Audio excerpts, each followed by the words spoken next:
मुंबईला त्या ठिकाणी अतिथीगृह या ठिकाणी माननीय मुख्यमंत्र्यांसोबत आणि त्यासोबतच पालकमंत्री महाजन साहेब यांच्यासोबत आमची मीटिंग झाली। त्या मीटिंगमध्ये आम्ही ती या ठिकाणी त्या प्रमुख मागण्यासाठी उपोषणाला 16 दिवस उपोषण केलं होतं।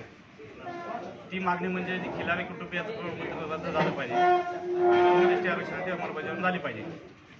तर त्या संदर्भामध्ये याच्यापूर्वी एक उपोषणाच्या दरम्यान मीटिंग झाली होती, तेव्हा त्यांनी आश्वासन दिलं होतं की 8 दिवसात आम्ही याच्याबद्दल काय निर्णय घेऊ, परंतु त्यांनी घेतला नाही। त्यानंतर आम्ही 15 दिवसानंतर परत त्यांना इशारा दिला की आम्ही परत उपोषणाला बसणार आहे। त्यानंतर त्यांनी आम्हाला बोलून घेतलं आणि बोलवल्यानंतर त्यांनी परत आम्हाला अजून 10 दिवसाची डेडलाईन दिलेली आहे। 10 दिवसात आम्ही सर्टिफिकेट बनवतो आणि त्या संबंधित कागदपत्र मागून घेतलेले आहेत। आणि या ठिकाणी कालच्या मीटिंगमध्ये थोडंसं आम्हाला मुख्यमंत्री पॉझिटिव्ह वाटले।